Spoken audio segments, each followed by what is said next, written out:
Well, good morning to you. I'm Marlon Bowling, your tour guide to the ag commodities. Here it is Thursday. That means it's time for weekly export sales data, and it came out this morning. Well, let's see what USDA had to dish up this time around. On the corn, my goodness, am I seeing this right? Only 209,900 tons of corn sold last week. The 2021 and 2022 portion of that, in other words, the old crop, is said to be a marketing year low. That was down 63% from what we had a week ago. Yikes. Soybeans, 719,800 tons this time around. And the old crop portion of that was said to be down 63% from what we had the week before. Soy meal came out to be 183,800 tons. Now, remember, we combined the marketing years on these totals. We had soy oil at 6,200 tons, and we had the wheat at 244,000 tons this time around. And that actually included some net sales reductions for the old crop wheat of about 2,300 tons. So all in all, man, not a very good performance on the weekly export sales numbers this week. Let's see what else we have. We have grain sorghum as well. And we have had trouble here lately with net reduction sometimes, and well, here we are again, 4,100 tons to the minus side this time. So net reductions overall. Let's take a look at the upland cotton. We had a total of 132,400 running bales on the rice, 25,900 tons on the rice. Well, let's bring in Brian Hoops of Midwest Market Solutions and talk about all this information. Brian, overnight, we saw the trade backing up a little bit, too. Yesterday, we had a big late-day rally in the market after being sharply lower all day long. And from what I understood, I talked with you late yesterday, it sounded like it was a lot of commercial buying. That kind of made one wonder if maybe we had some business yesterday. This morning, I don't see anything. So why were we lower overnight? Any idea?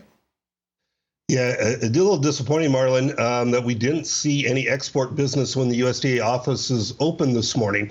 Exports bills really not going to help us out this morning much at all. The corn number is below where we need to be on a weekly basis to reach the USDA forecast. The soybean number is actually above it. In fact, we've already met the USDA forecast. We have about 3 weeks of the marketing season left. And so that soybean sales, anything we get above that is just kind of gravy at this point, while new crop soybeans are still running at a record level pace. So some, decent numbers overall for the soy complex. But getting back to why we're lower overnight, it's those same headlines that keep propping up. There was another headline off of Newswire last night prior to the grain opening that Russia's going to allow some export business out of the Ukraine.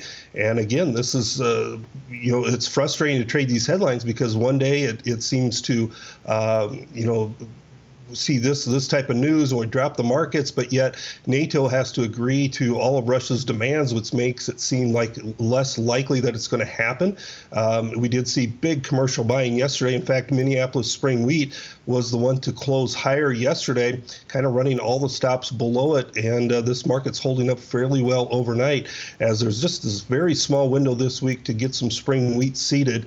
A little bit dry weather this week and then rains again next week. And that's probably going to shut the window down for planting any spring wheat, because usually after June the 5th, producers really don't even try to plant that spring wheat crop.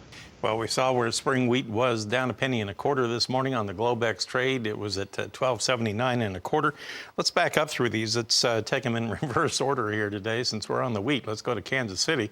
And we had that July contract finishing 12 1/4 lower at 12.21 even here this morning. Let's go to the Chicago wheat then. And here you had that nearby July contract closing overnight 16 3/4 lower at 11.31 1/2. Now back to the, let's go to the soybeans then and see how we finished up in the Globex. We had the nearby July 3 lower at 16.78 here this morning.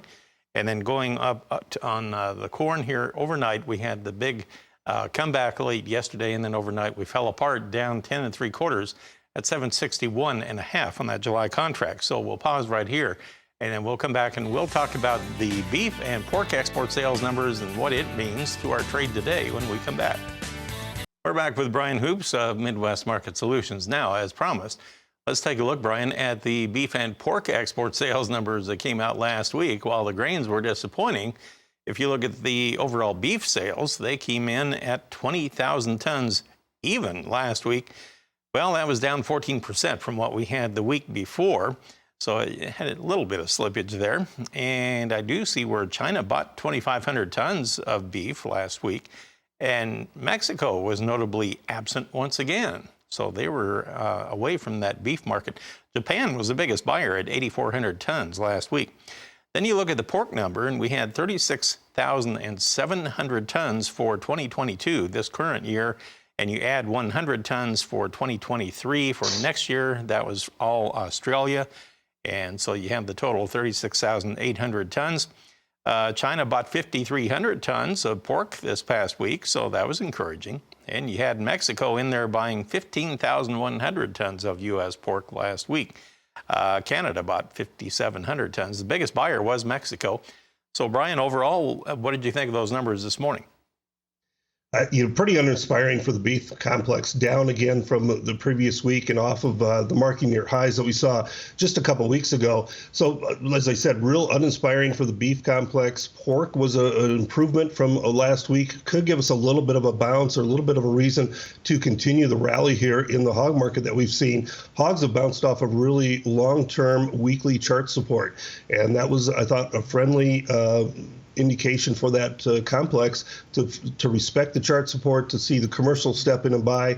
We're getting close to doing the same thing in the cattle market. We're kind of just working our way or bleeding lower through most of the weeks in here. Even we get 1 or 2 day rally in the cattle and then kind of get pushed lower pretty easily the rest of the week. But in cattle, we continue to put together big kills. This week's going to be a monster kill, over 670,000 head. Of course, they're going to be smaller next week with the Memorial holiday.